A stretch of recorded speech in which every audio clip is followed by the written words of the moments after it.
नमस्कार, आप देख रहे हैं नए दौर नई आवाज़ न्यूज़ लाउड 05 के साथ। आज की ताज़ा खबर है आगामी अग्निवीर भर्ती को लेकर एक बड़ा अपडेट, जानिए इस प्रेस कॉन्फ्रेंस में। आज ये जो प्रेस कॉन्फ्रेंस आयोजित हो रही है, ये अग्निवीर रैली जो अब आने वाली अग्निवीर रैली है उसके रजिस्ट्रेशन शुरू हो गए हैं, जिसके बारे में विस्तार से हमारे director ARO Lansdowne colonel Paritosh Mishra बताएंगे। और इस रैली के संदर्भ में जितनी भी सूचनाएं हैं वो दी जाएंगी और इसी रैली को आगे बढ़ाने में आप सभी के सहयोग की अपेक्षा है और यही अपेक्षा लेके हम लोगों ने प्रेस कॉन्फ्रेंस रखी है। तो इसमें आप लोग जितना सहयोग कर सकते हैं उसका सहयोग का आपकी अपेक्षा हमको रहेगी और जो डिटेल्स है वो कर्नल साहब आपको बता देंगे। और आप सभी से ये अनुरोध है कि अगर किसी का कोई सवाल है या कोई क्वेश्चन है तो उसको रैली और अग्निवीर का जो इवेंट होने जा रहा है उससे संबंध रखते हुए ही रखें। ओके, पीआरओ साहब ने जो है उसका इंट्रोडक्शन दे दिया। अभी मेरा जो आज यहाँ मेन आने का मकसद वो ये था कि इस बारी जो है हमें अग्निवीर रैली के लिए बहुत ही इनकरेजिंग रिस्पांस उत्तराखंड के यूथ से मिल रहा है। सारे गढ़वाल रीजन से और कुमाऊं रीजन से बहुत ही ज़्यादा इनकरेजिंग रिस्पांस जो है उत्तराखंड से हमें मिला है। तो हमारा मकसद ये था कि हम यूथ तक जो चेंजेस आ रहे हैं, जो रिक्रूटमेंट पॉलिसी के अंदर रिफाइनमेंट हो रही है, हम उनको उसके बारे में बता सकें और उनको थोड़ा सा गाइडेंस भी कर सकें ताकि वो ठीक दिशा में जाएं और उनके जो सिलेक्शन के प्रोस्पेक्ट जो हैं वो और भी ज़्यादा बढ़े। तो मैं पहले 5 या 10 मिनट के लिए आपको थोड़ी सी भूमिका दे देता हूं कि क्या हो रहा है, क्यों हो रहा है और कैसे हम इस प्रक्रिया को और आगे ले जा सकते हैं और हम क्या क्या प्रयास कर रहे हैं कि जो यूथ है वो नेशन बिल्डिंग के प्रयासों के अंदर और अपना कंट्रीब्यूशन दें। उसके बाद जो आपके क्वेश्चंस हैं वो पब्लिक के क्वेश्चंस हैं। मेरे को काफ़ी खुशी होगी अगर आप पब्लिक का जो पॉइंट ऑफ व्यू है वो हमें बताएं और हम जो है उन क्वेश्चंस को क्लैरिफाई कर सकें और उनको जो है पूरे सिस्टम का जो सिस्टमिक किस हिसाब से ये डिसीजन लिया गया है उसके पीछे क्या सोच विचार है उसको हम क्लैरिफाई कर सकें। और एक फीडबैक भी होगा जो कि हम अपने चैनल्स के थ्रू अगर कोई पॉजिटिव फीडबैक आता है तो हम पक्का उसको मिलेंगे। तो शुरुआत मैं करता हूँ। सबसे पहले आपने देखा होगा कि पिछले 2-3 साल के अंदर आर्मी की ह्यूमन रिसोर्स मैनेजमेंट फिलॉसफी के अंदर बहुत बदलाव आया है।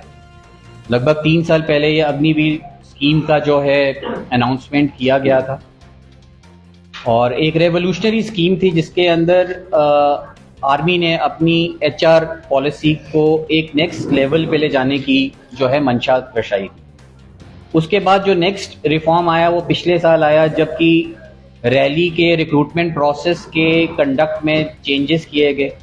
पहले हमारे फिजिकल टेस्ट पहले होते थे और उसके बाद जो बच्चे फिजिकल टेस्ट क्लियर करते थे उनका रिटर्न एग्जाम होता था।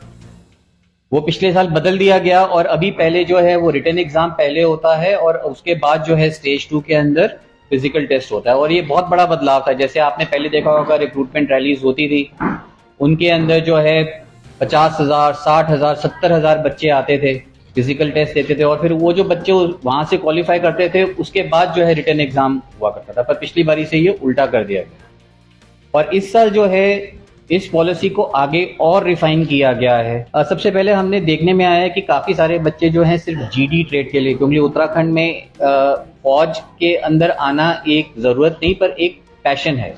लोग एक फौज यहाँ के समाज का एक बहुत बड़ा हिस्सा है उत्तराखंड में और लोग यहाँ पे फौज यहाँ नौकरी है पर नौकरी के अलावा जो लोगों को एक इज्जत और एक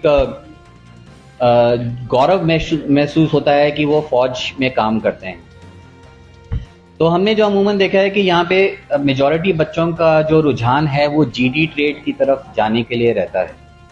तो मैं जो पिछले साल का जो आंकड़े हैं कुछ एक आपसे साझा करना चाहूँगा। पिछले साल जो एप्लीकेंट टू शॉर्टलिस्टेड कैंडिडेट्स का जो रेशियो था वो जीडी ट्रेड के अंदर 37:1 था, यानी कि हर एक जीडी ट्रेड के लिए 37 बच्चों ने अप्लाई किया और जो बाकी ट्रेड्स हैं स्पेशली जो टेक्निकल और क्लरिकल ट्रेड के लिए उनके अंदर एप्लीकेंट टू शॉर्टलिस्टेड कैंडिडेट का जो रेशियो है वो 5 या 4:1 का है। तो अगर आप देखेंगे कि जो प्रतिस्पर्धा है वो जीडी ट्रेड में ज़्यादा है और जो क्लरिकल और टेक्निकल ट्रेड हैं और बाकी जो ट्रेड्समैन के ट्रेड हैं उनके अंदर प्रतिस्पर्धा जो है या पार्टिसिपेशन बच्चों की कम है। तो मैं सभी बच्चों से जो कि सीरियसली आर्म्ड फोर्सेस को अपना करियर बनाने में इंटरेस्टेड है, मैं उनको कहना चाहूँगा कि वो ऐसा नहीं है कि वो सिर्फ एक ट्रेड के लिए अप्लाई कर सकते हैं, वो जीडी के लिए भी अप्लाई कर सकते हैं, टेक्निकल के लिए भी ट्राई कर सकते हैं साइमल्टेनियसली, मतलब एक रैली के अंदर वो एक से ज़्यादा ट्रेड के लिए अप्लाई कर सकते हैं। काफ़ी सारे हमने बच्चे देखे जिनके बहुत अच्छी परसेंटेज के मार्क्स थे, वो ऑफिसर सिलेक्शन के लिए भी क्वालिफाई कर सकते थे और वो किसी भी ट्रेड के लिए बच्चे जो है क्वालिफाई कर सकते हैं, पर वो सिर्फ जीडी ट्रेड के लिए अप्लाई कर रहे हैं। तो मैं ऐसे बच्चों के लिए आह्वान करना चाहूँगा कि वो टेक्निकल क्लरिकल ट्रेड्स के लिए भी अप्लाई करें और अपने सिलेक्शन जो है चांस को वो लोग बढ़ाएं। दूसरा हमने जो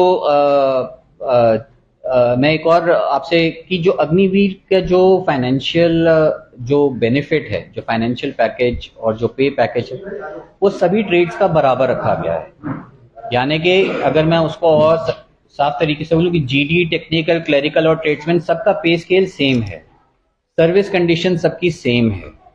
तो बच्चों को जो है किसी भी ट्रेड के प्रति जो है रिजर्वेशन नहीं रखना चाहिए, क्योंकि फौज की जो फिलॉसफी है वो हर एक काम को जो है वो इक्वल तवज्जो दे रहे हैं, हर एक काम इंपॉर्टेंट है फौज, इसीलिए जो है ये सभी का जो पे स्केल है वो बराबर रखा गया है। तो मैं बच्चों को आह्वान करूंगा कि आप सिर्फ जीडी के ट्रेड तक रिस्ट्रिक्टेड ना रहें, जबकि बाकी जो ट्रेड्स हैं उनमें भी जो है वो बढ़ चढ़ के जो है वो आप अप्लाई करें और आप एक ही रैली के अंदर एक से ज़्यादा ट्रेड के लिए अप्लाई कर सकते हैं। तो इस चीज़ को अपनी सिलेक्शन रेट को बढ़ाने के लिए जो है वो आप इस माध्यम का जो है आप इसको पूरा यूज़ करें।